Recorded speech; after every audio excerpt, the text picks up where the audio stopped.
Chemical bonding चल रहा है बेटे। केमिकल बॉन्डिंग में आपको मैं आज करवा रही हूँ valence shell, electron repulsion theory, that is electron pair repulsion theory. Short में इसी को हम लिखते हैं VSEPR, वेस्वर्थ थ्योरी।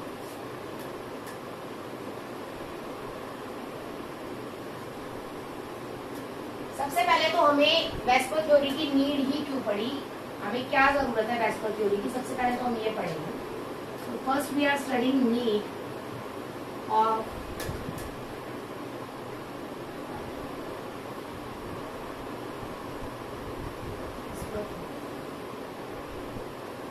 वेस्पर्थ थ्योरी। ठीक है, सबसे पहले मैं आपको इसमें फर्स्ट एग्जांपल करा रही हूँ बेटे, अमोनिया। हाइब्रिडाइजेशन आप अच्छे से कर चुके हो बेटे। नाइट्रोजन के पास बेटे 5 इलेक्ट्रॉन है, एक लोन पेयर और एक लोन पेयर की तरह एक्ट करेगा sp3 हाइब्रिडाइजेशन। ठीक है, इसी तरह से मैं अगर बात करूं बेटे CH4, बीच में कार्बन बेटे 4 बॉन्ड बनाएगा बेटे हाइड्रोजन से, sp3 हाइब्रिडाइजेशन बेटे।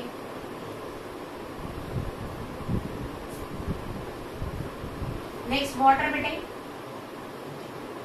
2 लोन पेयर बनाएगा बेटे sp3 हाइब्रिडाइजेशन। अब मैंने आप लोगों को यहाँ पर 3 एग्जाम्पल दिए बेटे। sp3 हाइब्रिडाइजेशन होने के बावजूद यहाँ पर जो शेप आती है उसे हम क्या बोलते हैं बेटे, bent shape. Correct. sp3 hybridisation आने के बावजूद यहाँ पे जो शेप आती है उसे हम क्या बोलते हैं बेटे, टेट्राहेड्रल। और sp3 आने के बाद भी यहाँ जो शेप आती है उसे बोलते हैं ट्राइगोनल पिरामिड।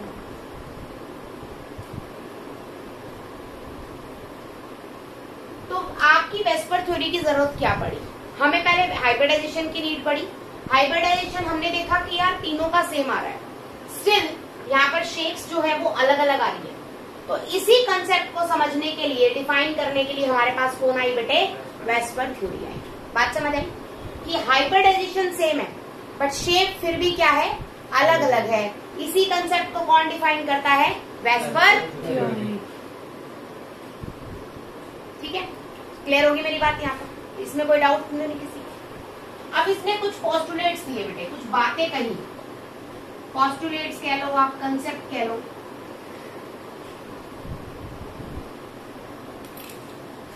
पोस्टुलेट में मैं सबसे पहले बात करती हूँ बेटे, फर्स्ट वन। पोस्टुलेट में सबसे पहले वो कहता है कि, बोलिए क्या कहता है, कि there is a repulsion between electron. ये तो आपको देखो इसी से मिल गया नाम से, there is repulsion between electron pairs. अब आप कहेंगे मैम आपने पेयर क्यों लिखा, बेटे अगर एक बॉन्ड बनाते हैं तो 2 इलेक्ट्रॉन यूज होते हैं, और लोन पेयर की बात करूं तो उसमें भी कितने इलेक्ट्रॉन होते हैं, 2। तो हर जगह यहाँ पर पेयर की बात हो रही है, इसीलिए आप कहते हैं कि there is a repulsion between electron pairs. B point. दूसरी बात है बेटे, इलेक्ट्रॉन पेयर्स आपके 2 तरह के होते हैं, are of 2 types.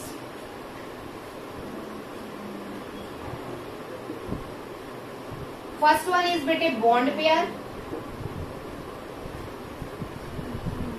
second one is बेटे lone pairs.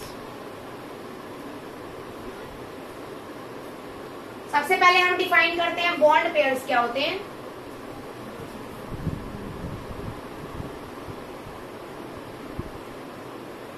A pair of electron used in, बोलिए, नाम से क्लियर है, बॉन्डिंग। बात समझ आई बेटे जी? Second is lone pairs, a pair of electron, बोलिए, a pair of extra electron कह सकती हूं मैं, extra electron and does not take part, correct, in bonding.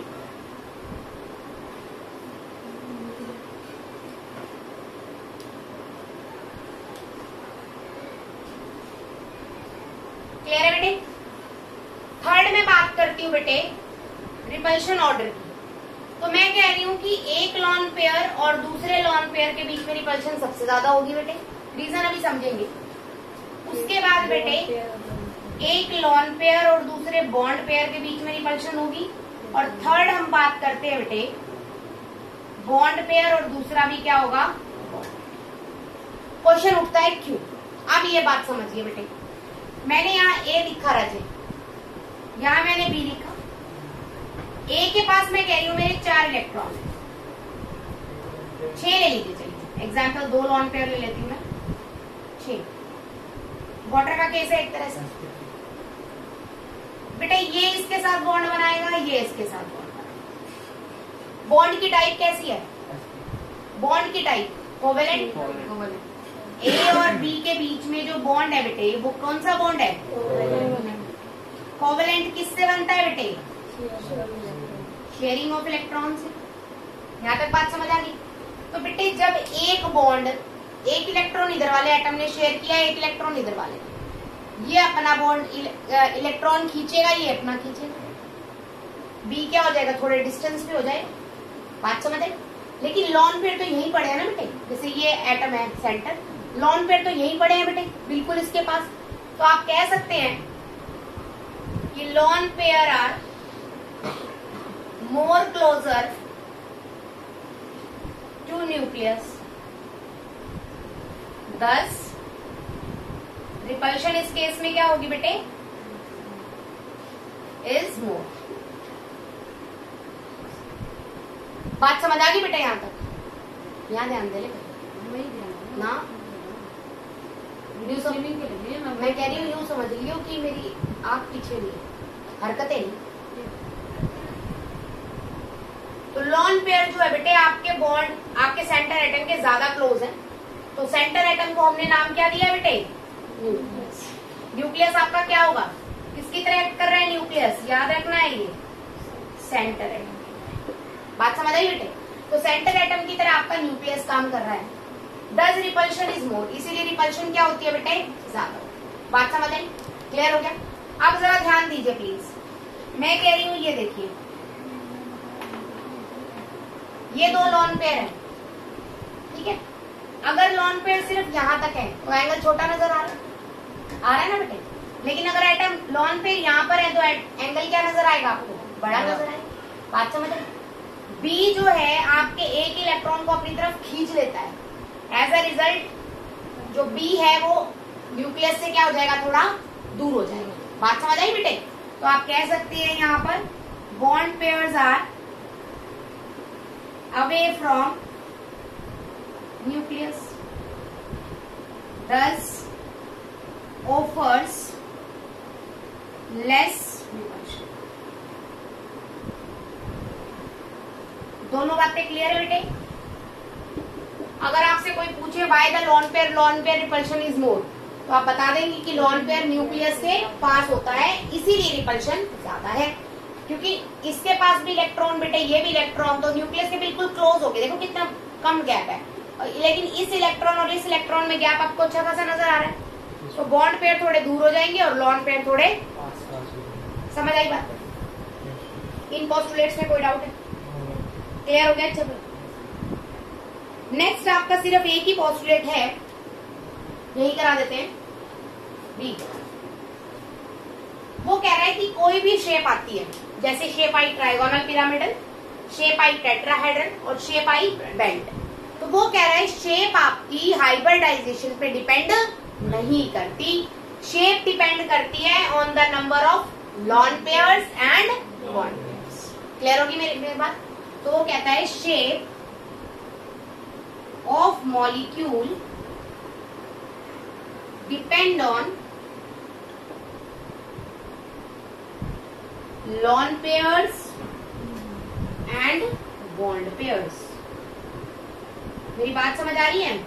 ठीक है। And does not depend, and does not completely बोल सकते हो बेटे, and does not completely depend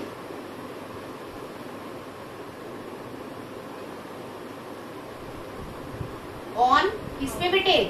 hybridisation.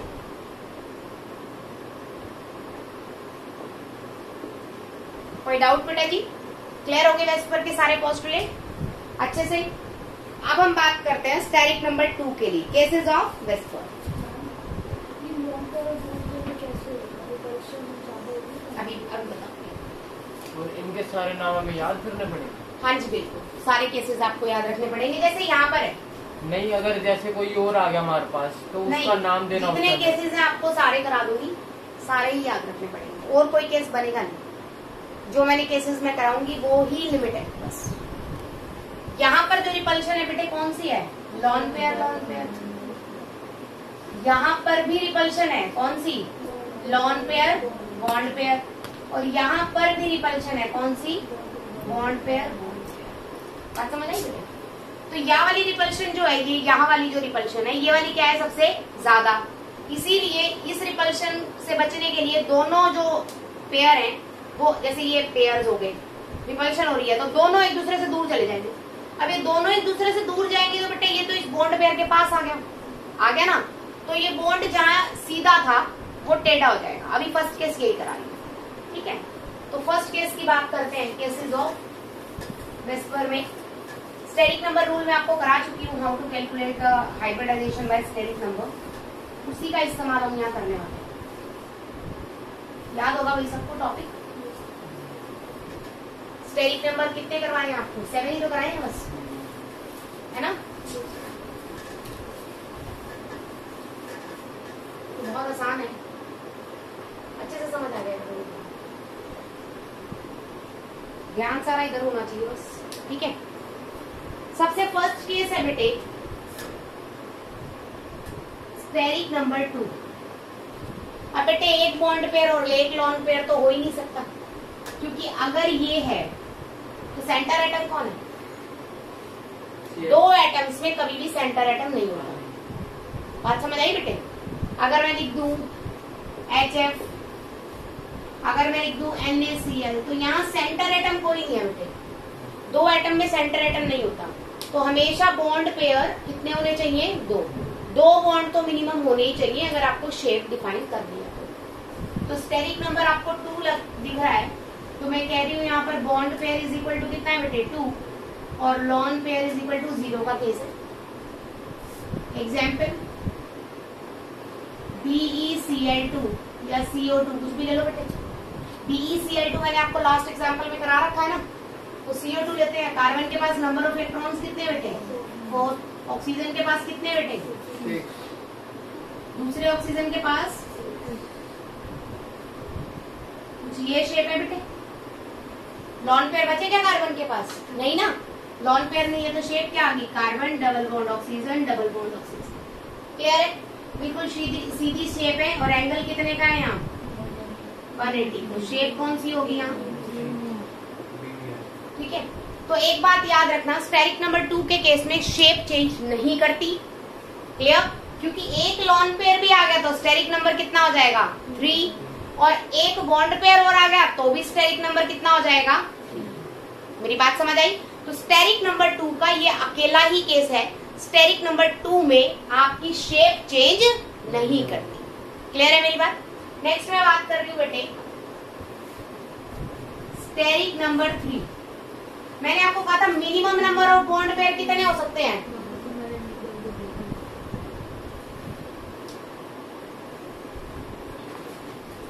बात कर रहे हैं बेटे स्टेरिक नंबर 3 की। स्टेरिक नंबर 3 में 2 केसेस बन सकते हैं, सिर्फ 2। देखो मैंने आपको कहा था कि बॉन्ड पेयर 2 से कम नहीं हो सकते। मैंने आपको क्या बोला है कि बॉन्ड पेयर 2 से कम नहीं हो सकते। तो स्टेरिक नंबर के अकॉर्डिंगली बॉन्ड पेयर यहाँ पर 2, मिनिमम 2 है बेटे, और लॉन पेयर कितना बच गया बेटे 1। ठीक है, ये बाद में लेंगे, पहले मैं केस ले रही हूँ कि बॉन्ड पे। अच्छा केस देख लो कौन कौन से बनेंगे। एक तो बॉन्ड 3 लगा दिए और लॉन पेयर कितने कर दिए बेटे 0। दूसरा केस क्या बनेगा, बॉन्ड पेयर मैंने कितने लगा दिए 2 और लॉन पेयर कितना लगा दिया बेटे 1। मेरी बात समझ आई है? क्या बॉन्ड पेयर 2 से कम हो सकते हैं? नहीं हो सकते, तो सिर्फ 2 ही केसेस बनेंगे। तो फर्स्ट केस के अंदर मैं बात कर रही हूँ बेटे, जब मेरे बॉन्ड पेयर 3 है और लॉन पेयर कितने हैं 0। तो बॉन्ड पेयर 3 का केस एग्जाम्पल बताइए, BF3 ऑलरेडी आपको करा चुकी हूँ। Example BF3। तो BF3 की अगर हम बात करें तो बोरॉन, फ्लोरीन, फ्लोरीन, ठीक है। ये जो एंगल होता है राजेश, दैट इज 120 डिग्री। कितने डिग्री का होता है 120 डिग्री। ठीक है, तो यहाँ पर 120 डिग्री का एंगल होगा और शेप कौन सी है, ट्राइगोनल प्लानर। और sp स्टेरिक नंबर 3 पर हाइब्रिडाइजेशन क्या होगी, sp। क्लियर है फर्स्ट केस? ठीक है, BCl3VEC का केस है। ओके, नेक्स्ट में बात कर रही हूँ बेटे सेकेंड की, दैट इज बॉन्ड पेयर तो आपके 2 हैं और लॉन पेयर आपके पास क्या है बेटे 1। ये एंगल फिक्स है? हाँ जी राजी, एंगल फिक्स होते हैं। ठीक है, ट्राइगोनल प्लानर शेप है तो एंगल 120 डिग्री होगा। एंगल एस करेक्टर पर भी बेस्ड होता है, जो मैं आगे आपको बताऊंगी। ठीक है, तो बॉन्ड पेयर 2 और लॉन पेयर 1 में केस ले रही हूँ बेटे SO2 का। सल्फर के पास आपको पता है 6 इलेक्ट्रॉन्स होते हैं। ऑक्सीजन के साथ 2 बॉन्ड बना लिए बेटे, इधर भी ऑक्सीजन के साथ 2, एक लॉन पेयर रह गया। ठीक है, अब लॉन पेयर और बॉन्ड पेयर के बीच में क्या होगी, रिपल्शन, तो जो एंगल है वो डिस्टर्ब हो जाएगा। तो यहाँ पर मैं इस एंगल की बात कर रही हूँ θ1। क्या बोल रही हूँ बेटे θ1। तो यहाँ पर नोट करने वाली ये बात है कि θ1 is not equal to 120 degree. अब बेटे ये कम भी हो सकता है और ज्यादा भी हो सकता है, डिपेंड आपके मॉलिक्यूल पे करता है कि किस तरह का मॉलिक्यूल आप यहाँ ले रहे हैं, उस पर डिपेंड करता है कि ये कम होगा या फिर क्या होगा, ज्यादा होगा। SO2 में कोई डाउट भाई? अब लॉन पेयर की रिपल्शन से देखिए, अगर लॉन पेयर नहीं था तो शेप कैसी थी, लीनियर। भूल जाओ लॉन पेयर को, शेप कैसी थी बेटे लीनियर। इस लॉन पेयर को हटा दूं तो मैं शेप कैसी है बेटे, उल्टा भी है ना, बेंट हो गया थोड़ा सा। तो शेप कौन सी होगी बेटे यहाँ पर, बेंट शेप बोल दो, V शेप बोल दो, या इसे बोल दो एंगुलर, आप कोई भी नाम इसका दे सकते। सेकंड केस सबको क्लियर है बेटे, स्टेरिक नंबर 2 का। ये steric number 2, steric number 2 and 3। ठीक है, थर्ड केस में करा रही हूँ बेटे, this is A, this is B। Steric number कितना आएगा राजे 4। तो पहले 4 के केसेस बना लेते हैं। बॉन्ड पेयर मैंने कहा था किससे कम नहीं हो सकते, 2 से। तो पहले मैंने बॉन्ड पेयर 2 लिए, तो लॉन पेयर कितने बचते बेटा, स्टेरिक नंबर 4 है, बॉन्ड पेयर 2 तो lone pair 2। Bond pair 3, lone pair 1। Bond pair 4, lone pair 0। Clear बेटे? सबसे पहले मैं फर्स्ट केस करेंगे हम, bond pair 4 and lone pair 0 वाला। अगर बॉन्ड पेयर 4 है, एग्जाम्पल बोलो बेटे CH4, तो कार्बन ने 4 बॉन्ड बना रखे बेटे। तो शेप कौन सी बताइए यहाँ पर, करेक्ट, टेट्रा। हाइब्रिडाइजेशन कौन सी है बेटे, sp3। बात समझ आ गई बेटे फर्स्ट। अब मैं बात कर रही हूँ 3 बॉन्ड पेयर और 1 लॉन पेयर। तो केस ले लो बेटे अमोनिया का। ठीक है, नाइट्रोजन यहाँ लॉन पेयर बेटे, और यहाँ क्या हो गया डन बेटे। यहाँ तक कोई डाउट? CH4 में एंगल कितने डिग्री का बता रखा है, sp3 में 120 बेटे, वो sp2 में 120 है, तो 120 से तो कम ही होएगा। कितना एंगल होता है 90। नलायक को 109 डिग्री 28 सेकंड, ये कब बताया? नहीं बताया था मैंने हाइब्रिडाइजेशन के टाइम पे। ठीक है, तो एंगल यहाँ पर कितना है बेटे? 109.28। इधर देखिए, तो यहाँ पर ये एंगल मैंने क्या बोल दिया बेटे? थीटा। तो आपको बताने की जरूरत है, बोलो θ1 इज नॉट इक्वल टू 109.28। कोई डाउट बेटा? अरे वो रेडियन डिग्री का है ना, डिग्री एंड रेडियंस। मैथ्स अब अगर मैं बात करूं बच्चा यहाँ पर, तो 3 नीचे है बेटे, इसको 2 मिनट के लिए छुपा दो। तो 3 में शेप क्या थी? ट्राइगोनल। ट्राइगोनल। अब इससे क्या बन गया बेटे? पिरामिड। देखो हमेशा इसको छुपाओ, लॉन पेयर को छुपा लो। लॉन पेयर छुपा लिया तो क्या बन गया? ट्राइगोनल बन गया ना, ट्राइगोनल है बेटे, ट्राइंगल सा। और इसको हटा दिया तो क्या बन गया? पिरामिड। ऊपर पिरामिड दिया, तो शेप क्या हो जाएगी? Trigonal pyramid. Correct, trigonal pyramid. Third बेटे, 2 बॉन्ड पेयर और 2 लोन पेयर में एग्जाम्पल ले रही हूँ बेटे वाटर का। ठीक है, ऑक्सीजन बेटे, हाइड्रोजन, हाइड्रोजन, लोन पेयर। अब यहाँ पर भी एंगल है, यहाँ पर भी एंगल है। आप बेशक ये भी मांग सकते हो θ2।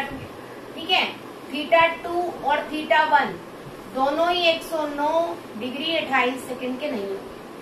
ठीक है, यहाँ पर बेटे मैंने ये बोला θ1, ये मैंने बोला डन। तो θ1 इज नॉट इक्वल टू, बोलो कितना? 109.28। And θ2 is also not equal to कितना? 109.28। बात समझ आई बेटे? ठीक है, θ2 की मैं आपको वैसे बता देती हूँ कि आपको याद रखना चाहिए 104 डिग्री होता है।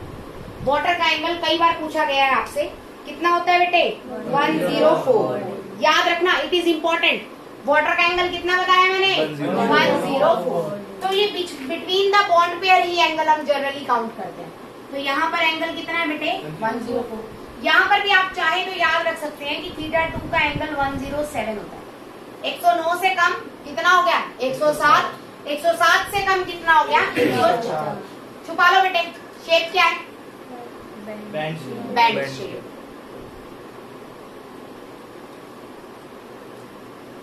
क्लियर है बेटे? कोई डाउट यहाँ तक? बिल्कुल, लॉन पेयर रिपल्शन करेगा। जैसे आपका नॉर्मल ये एंगल आ रहा है, अगर ये आपस में रिपल्शन करेंगे तो अपने आप को बड़ा करेंगे, बड़ा करेंगे तो नीचे वाले जो बॉन्ड है वो ऑटोमेटिकली नीचे की तरफ उठ जाएंगे। कोई डाउट बेटे यहाँ तक? 3 केसेस अच्छे से समझ आ गए? मैं सिर्फ बॉन्ड से देखने हैं कि कौन सी शेप बन रही है, लोन पेयर से नहीं देखी। केसेस है बेटे, केसेस है सिंपल। अगर 2 बॉन्ड पेयर और 2 लोन पेयर है तो यही केस होगा, इसके अलावा और किसी तरह से वो अपने आप को एडजस्ट ही नहीं करेगा। क्यों? क्योंकि हाइब्रिडाइजेशन में हम ये बात पढ़ चुके हैं कि हाइब्रिड ऑर्बिटल्स अपने आप को इस तरह से एडजस्ट करते हैं कि उनके बीच में रिपल्शन क्या हो? मिनिमम हो। नहीं, मैं ये कह रहा हूँ जैसे कि 2 नीचे ये शेप बन रखी है बॉन्ड की, आप कह रहे हो कि ऊपर वाला छुपा लो, नीचे की बॉन्ड की देख हाँ, बॉन्ड की देख के, और फिर अगर आप हाथ हटाओगे तो उसके मतलब जो भी प्लेन्स हैं, जो भी शेप्स हैं, वो 2 वर्ड की शेप जनरली आपको मिलेंगी। ज्यादातर शेप्स के बारे में भी हम आगे भी डिस्कस करेंगे। तो उसमें अगर आप लॉन पेयर को छुपा लेते हो और सिर्फ बॉन्ड पेयर से शेप लगाते हो तो सेकंड वर्ड जनरली जो आपके लॉन पेयर है वो डिफाइन करेंगे। ठीक है, जैसे हम नेक्स्ट केस अभी हमने कौन सा किया? स्टेरिक नंबर 4 का, है ना। नेक्स्ट केस करते हैं बेटे स्टेरिक नंबर 5 का। तो 5 में केसेस कौन कौन से बनेंगे इस पे ध्यान देते हैं। कौन सा? डी, 4th केस है, स्टेरिक नंबर 5। बोलो बेटे, बॉन्ड पेयर सबसे पहले किससे ज्यादा कम नहीं हो सकते? 2। फिर मैंने बॉन्ड पेयर कितना लिया? 3। फिर मैंने बॉन्ड पेयर कितना लिया? 4। फिर मैंने बॉन्ड पेयर कितना लिया? इतने सारे होते नहीं है, पर फिर भी अब हम करेंगे, देखते हैं। लॉन पेयर कितना है बेटे? 0। लॉन पेयर कितना है बेटे? 1। लॉन पेयर कितना है बेटे? 2। और लॉन पेयर कितना है बेटे? ठीक है, तो सबसे पहले मैं बॉन्ड पेयर आपका कौन सा करा रही हूँ? 5 0। फिर हम करेंगे 4 1 3 2 देन 5 0 2 3। 5 0 तो यहाँ हो गया, उल्टा चल रहे हैं ना हम, क्योंकि ये हम पढ़ चुके हैं। फर्स्ट केस बेटे, बॉन्ड पेयर 5 और लॉन पेयर 0। एग्जाम्पल Cl, बोलो PCl5 करेक्ट, PCl5। तो PCl5 में क्या होता है, ये 3 Cl यहाँ लगे होते हैं, एक प्लेन में और 2। क्लियर? शेप कौन सी बता रखी है, trigonal, correct, bipyramidal. Hybridization बोलो बेटे, सभी केसेस में कौन सी होगी, sp3। ठीक है, कोई डाउट बेटे यहाँ तक समझ आ गई बात? नेक्स्ट मैं केस कर रही हूँ बच्चा 4-0 का।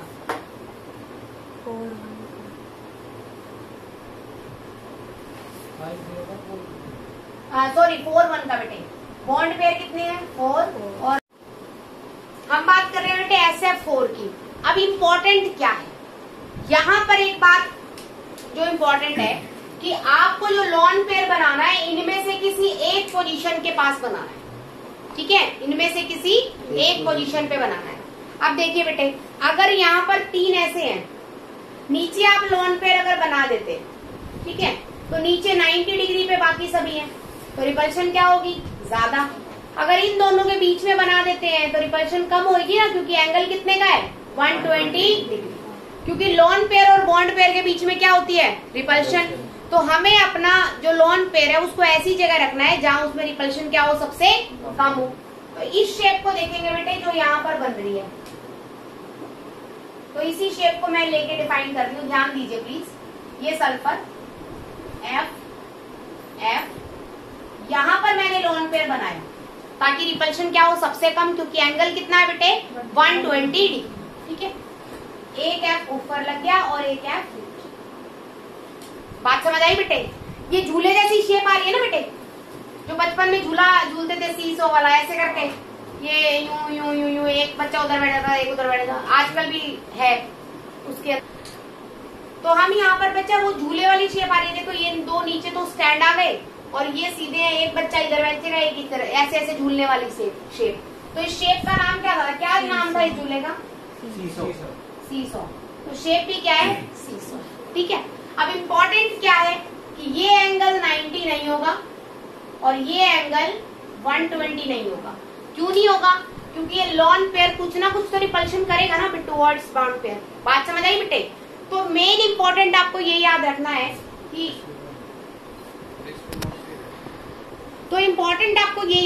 है कि बहुत सारी शेप्स के आपके सभी को एंगल्स आपको लर्न करने की जरूरत नहीं है। ठीक है, जर्नल जैसे H2O हो गया, NH3 हो गया, बहुत सारे ऐसे मॉलिक्यूल्स हैं जो जनरली आपके बार बार रिपीट होंगे, तो उनकी एंगल्स वगैरह आप याद रखेंगे बिल्कुल अच्छे से। ठीक है, यहाँ तक कोई डाउट बेटे किसी को? नेक्स्ट केस है बेटे 3 और 2 का, तो बच्चा इसी के अंदर एडजस्ट करना है। नेक्स्ट केस में आपको बात कर रही हूँ बेटे, स्टेरिक नंबर आपका चल रहा है और बॉन्ड पेयर कितना है बच्चे 3 और लॉन पेयर कितना है बच्चे 2। तो यहाँ पर अगर आप एडजस्ट करें तो एक केस बोलो, ClO3 का ले लो, क्लोरीन बेटे। ठीक है, O3 का मतलब ऑक्सीजन कितनी होगी 3। तो पहले 2 लॉन पेयर एडजस्ट करो इस तरह से। ठीक है बेटे, यहाँ पर एक O,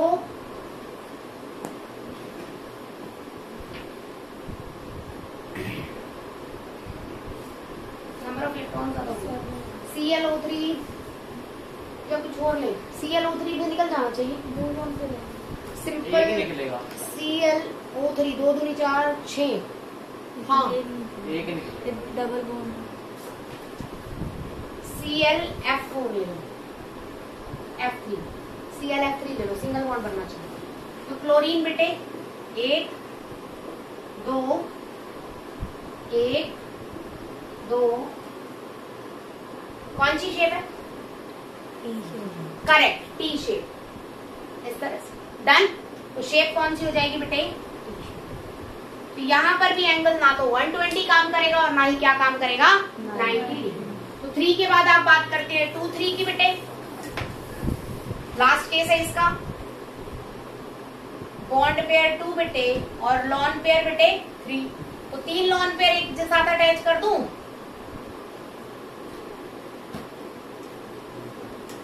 और 2 बॉन्ड बनेंगे, तो XeF2 ले लो बेटे,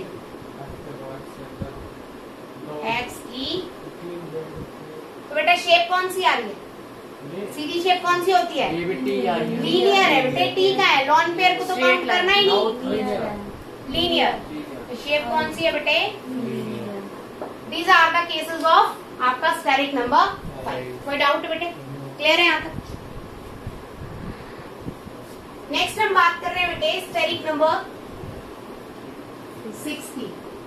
अगर हम स्टेरिक नंबर 6 की बात करते हैं तो सल्फर बचा SF6 ले लीजिए आप। ठीक है, चल पहले केसेस तो देखो इसके, बोलो। 60 बॉन्ड पेयर 5, हाँ 60 ले लो, करेक्ट 6 से ले लो 6। फिर बॉन्ड पेयर बोलो 5, फिर बॉन्ड पेयर 4, फिर बॉन्ड पेयर 3, फिर बॉन्ड पेयर 2, फिर बॉन्ड पेयर 1 हो सकता है क्या? फिर मिनिमम 2 होते हैं। हाँ जी, लॉन पेयर कितने हैं? 0, lone pair 1, lone pair 2, lone pair 3 और लॉन पेयर 4। ठीक है, तो सबसे पहले हम आपका बात करते हैं SF6 के लिए, दैट इज 60 की पोजीशन में। ठीक है, 60 में क्या आएगा? 60 में 6 lone pair, 6 bond pair. First हम इसको डिस्कस कर रहे हैं बेटे SF6 में। तो सल्फर बोलो 1 2 3 4, मांझा है मैम। ठीक है बेटे, 2 ऐसे ऊपर पिरामिड शेप लास्ट टाइम में बताई थी, कौन सी है? Square by pyramidal. Correct, square by pyramidal जैसी कोई शेप नहीं होती। तो यहाँ पर ये क्या बनता है बेटे? इस तरह से छत बन रही है। देखो ये पिरामिड बन गया ना इस तरफ, और इधर इस तरफ बन गया, जैसे 4 फेसेस वाला एक तंबू। और इस शेप को नाम हमने क्या दिया था बेटे? ऑक्टाहेड्रल। समझ आई बात बेटे? ऑक्टाहेड्रल के अंदर एंगल रहता है 90 डिग्री का। किसी भी एंगल के बीच में ले लीजिए, एंगल कौन सा होता है? 90 डिग्री। क्लियर होगी बात बेटे? अब मैं करती हूँ 5-1 में। 5-1 में मतलब एक जगह क्या आ जाएगा? Lone pair. तो मैंने आपको कहा है इसी शेप के अंदर फिक्स करना है। क्या फिक्स करना है? इसी शेप में। एग्जाम्पल बोलो, BRF5, 5 ही तो बॉन्ड बनाने हैं, तो इसका B हो जाएगा बेटे BRF5। ध्यान से देखिए बेटे, ब्रोमीन के पास नंबर ऑफ इलेक्ट्रॉन कितने हैं? 7। तो Br में 5 बनाना है। देखो स्क्वायर तो बनेगा ही बनेगा। करेक्ट, स्क्वायर तो हमने बना ही दिया, ऊपर लगा दिया एक F, हो गए 5 पूरे। लॉन पेयर कहाँ जाएगा बेटे? ऑल पोजीशंस ऑफ ऑक्टाहेड्रल जो शेप है उसकी सेम होती है बेटे। इधर लगा लो, इधर लगा लो, इधर कहीं भी लगा लो। हमने इस तरह से लगाई है कि जो शेप बनेगी वो आपको आसानी से समझ आ जाए। तो बेटे शेप क्या बनी है? बॉन्ड पेयर, ये लॉन पेयर छुपा लिया करो, शेप बनाते हैं स्क्वायर, और उस पे ये क्या बन रहा है? तो शेप क्या आ जाएगी? Correct, square pyramid. बेटे स्क्वायर बाय पिरामिडल नहीं होती, स्क्वायर पिरामिड तो होती है। ठीक है, उसके बाद केस आपका कौन सा है बेटे? Bond pair 4, lone pair 2। सी केस की बात कर रहे हैं, बॉन्ड पेयर 4 और लॉन पेयर क्या है बेटे? 2। ध्यान से देखिए प्लीज। 4 के केस में शेप बोलो बेटे, XeF4 ले रही हूं मैं। कहाँ आएंगे? एक ऊपर और दूसरा नीचे। मैंने आपको बोला है शेप देखते वक्त करेक्ट सिर्फ स्क्वायर बनेगा, और चारों के चारों खाने, चारों के चारों बॉन्ड क्या है? एक ही प्लेन में है, तो क्या बोलेंगे? Square planar. क्या बोलेंगे? Square planar. डन। उसके बाद केस लेते हैं बेटे 3-3 का। क्या 3-3 का केस पॉसिबल है? बताओ, is it possible a case of 3-3? Possible तो केमिस्ट्री में नहीं है। क्यों नहीं है वो चीज समझो। मैंने अभी अभी आपको बोला कि स्टेरिक नंबर 6 के अंदर टोटल 6 बॉन्ड्स बनेंगे इस तरह से बेटे, और मैंने आपको बोला है ऑल 6 पोजीशंस आर इक्विवेलेंट।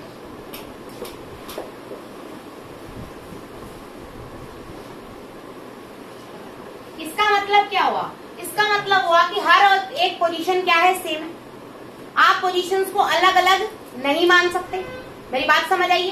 तो मैंने आपको 3-3 का अगर केस दे दिया बेटे, तो आप एक इधर लगा दोगे, आगे अपोजिट, लेकिन तीसरा कहाँ लगाओगे? पॉसिबल नहीं है ना। तो 3-3 के अंदर शेप पॉसिबल नहीं है। बात समझ आई बेटे? क्योंकि अगर आप यहाँ लगा दोगे तो ये दोनों रिपल्शन ज्यादा शो करेंगे, गड़बड़ हो जाएगी शेप में। बात समझ आई?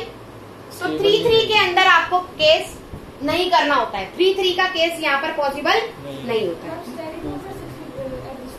स्टेरिक नंबर 6 एग्जिस्ट करेगा, एग्जिस्ट कर तो रहा है, इसमें नहीं एग्जिस्ट करेगा। ये आपको स्ट्रक्चर नहीं मिलेगा। क्यों? क्योंकि मैंने आपको आंसर दिया कि स्टेबिलिटी नहीं है। क्यों नहीं है? ऑल 6 पोजीशंस आर सेम बेटे।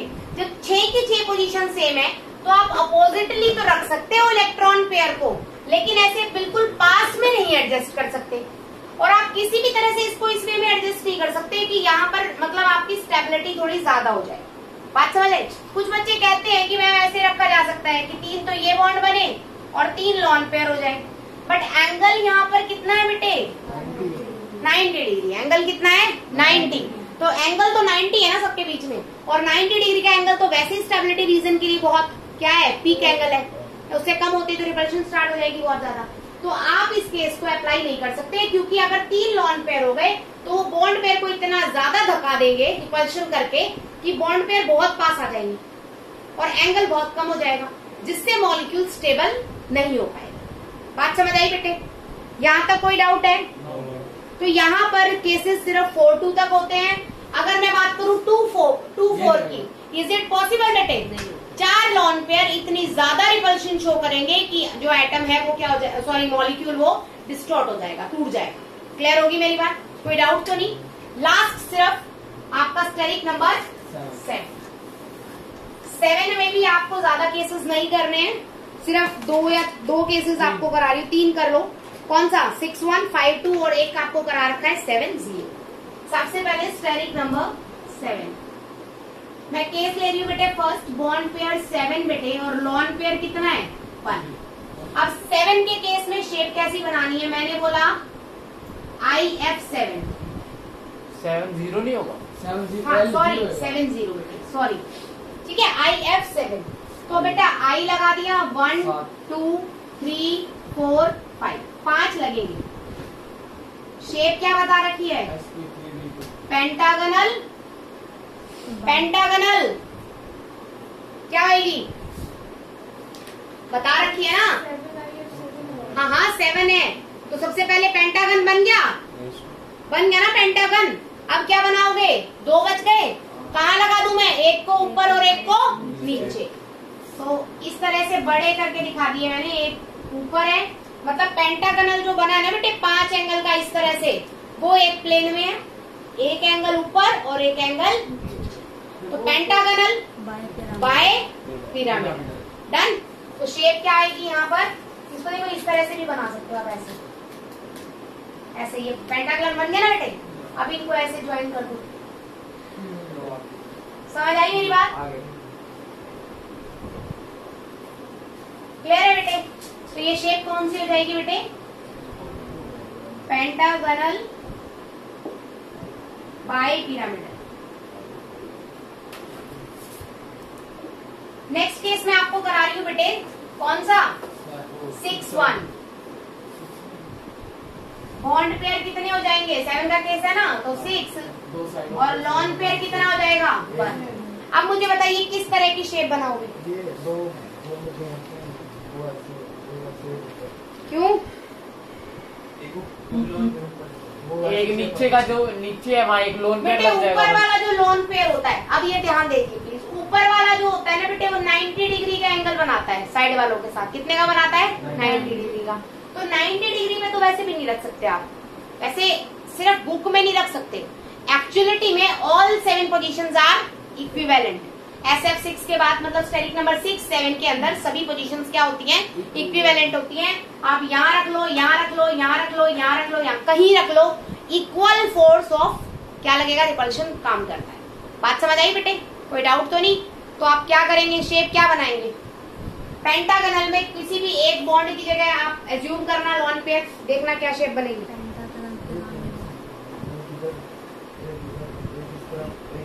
करेक्ट। मैंने आपको कह रखा है क्या ले रहे हो, एग्जाम्पल XEF6 ले लो, XEF6 ले लूं। हाँ, मैंने आपको बोला 5 लगाओ, 1 2 3 4 5, डन बेटे। 5वें की जगह मैंने लॉन पेयर लगा दिया, कोई दिक्कत तो नहीं किसी को? ठीक है, थोड़ा सा इधर लगा देती बेटे लॉन पेयर। ठीक है बेटे, ये ऊपर वाला F, ये नीचे वाला F। यहां तक बात समझ आई? मैंने आपको बोला है शेप देखते वक्त आप लॉन पेयर छुपा लो। लॉन पेयर छुपाओगे तो 6 बॉन्ड के साथ शेप क्या होती है? 6 में शेप ऑक्टाहेड्रल। 6 में शेप क्या है? ऑक्टाहेड्रल। इस लॉन पेयर ने इस ऑक्टाहेड्रल शेप को क्या कर दिया बेटे? डिस्टोर्ट कर दिया, मतलब खराब कर दिया। तो शेप का नाम क्या आएगा? Distorted octahedral. बात समझ आई बेटे? कोई डाउट तो नहीं है? इसे ऑक्टाहेड्रल कैप्ड ऑक्टाहेड्रल भी आपको बुक्स में मिलेगा बहुत सारी जगह, उसको कैप्ड ऑक्टाहेड्रल भी कहते हैं। उसमें कैसे लगाएंगे आप? सिंपल ऑक्टाहेड्रल की तरह ही लगाओगे बेटे, इसे इस तरह से, फर्स्ट सेकंड थर्ड फोर्थ। ठीक है, ध्यान से देखना, ये ऊपर वाला फिफ्थ, ये नीचे वाला प्लेन, यहाँ पर ऐसे करके ऐसे दे देते हैं। यू मानते हैं कि दिस इज ऑक्टाहेड्रल और ये उस पे क्या लगा रखी है बेटे? कैप लगा रखी है लॉन पेयर के नाम की, इसीलिए इस शेप का नाम कैप्ड ऑक्टाहेड्रल है। अब आपसे कोई पूछे which one is more stable, last year JEE Mains ने पूछा है। Capped octahedral is more stable. Lone pair को जितना ज्यादा दूर रखोगे ना बॉन्ड पेयर से उतना अच्छा है। लॉन पेयर तो रिपल्शन करता ही करता है ना बेटे, और सबसे ज्यादा रिपल्शन किसकी है? लॉन पेयर की। लॉन पेयर के साथ। अब अगर लॉन पेयर को मैंने बीच में लगा दिया तो लॉन पेयर और बॉन्ड पेयर की रिपल्शन होएगी ना बेटे। इसको मैंने कैप्ड ऑक्टाहेड्रल को ऊपर लगा दिया कैप को, तो रिपल्शन किस की बच गई? सिर्फ बॉन्ड पेयर और बॉन्ड पेयर की। तो लॉन पेयर और बॉन्ड पेयर की रिपल्शन ज्यादा है या बॉन्ड पेयर की? लॉन पेयर और बॉन्ड पेयर की। तो इसकी रिपल्शन ज्यादा है तो ये क्या होगा? Less stable. इसमें रिपल्शन कम कर दी तो क्या होगा? More stable. क्लियर है बेटे?